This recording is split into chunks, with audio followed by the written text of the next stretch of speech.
Hello everyone, welcome back to another day, and the RBA just, did what was expected to be done. Cut a 25 basis point cut a 25 basis point after, the previous month they had some sort of, I would say, a little tricky, the whole market, because the whole RBA rate expectations were to be a 25 base point cut, and ended up to be no cut. So then they come up yesterday at 2:30 p.m. and they did have a cut.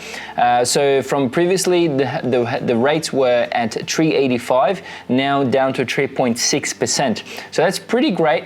I think that, in a sense, it helps a lot because in Australia we talk about a lot about property here, okay? So the rates actually change for the property. So majority of the landlords are very happy at this time because the rates are going down.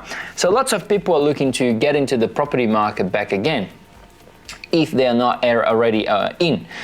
So they will be able to get 10,000 to 12,000 more into their mortgage. So that's pretty great, okay? Because considering that the average price home here in Australia, well, specifically in Sydney, is close to $1 million, any sort of relief into the tax brackets, into the rate brackets, it's really good for them, okay? So the expectations are for them to continue to cut the interest rates, okay? So on the other side, for the Forex word, so when we come to Australian dollar, we see that there is quite of an interesting move. We saw the Australian dollar in the first few hours sort of pulling back down against the US dollar and a few other currencies, but soon enough we had the USA CPI, okay? So the USA CPI was at 10:30 p.m. in Australia time, so the RBA was at 2:30, and then we get the US CPI at 10:30.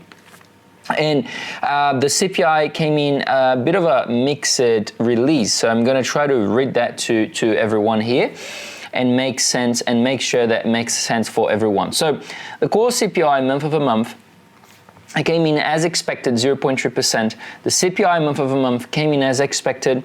Now, the CPI over year and the core CPI year over year, those are the two ones that came in outside of the consensus. So the previous for the CPI year over year, just the nominal CPI, was at 2.7%, and the consensus was at 2.8%. Then the actual came in as 2.7%, so as the previous, so no changes into that at all. Now the core CPI year over year, the actual came in at 3.1% from the consensus of 3% and from the previous of 2.9%, so it's a 0.2% increase from previously.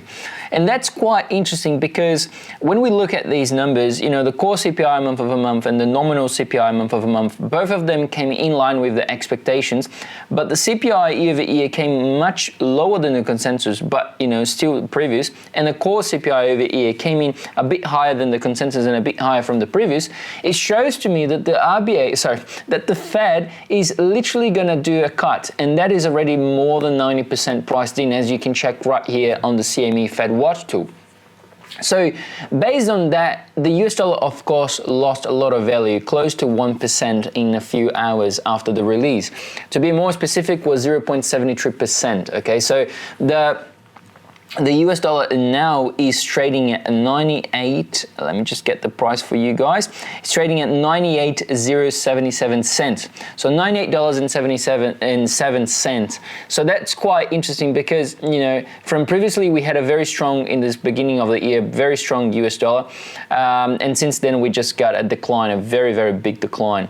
And this is basically the market pricing a chance of continue to be, a 25 base points cut in September, 25 base points cut in October, and maybe a 25 base points cut in December. So we're looking somewhere from 50 to 75 base points cut. And that's going to be really, really interesting to check how this will go. All right.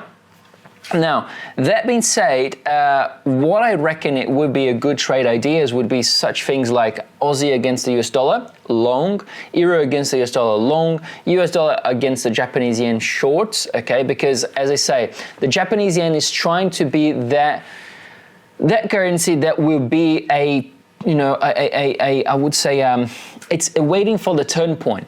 All right, it's just waiting for the turn point to become an actual currency that people will be looking to long that. So based on that, there's any sort of volatility into the US dollar for negative volatility into the US dollar, most likely we're going to see a huge decline into US dollar Japanese yen.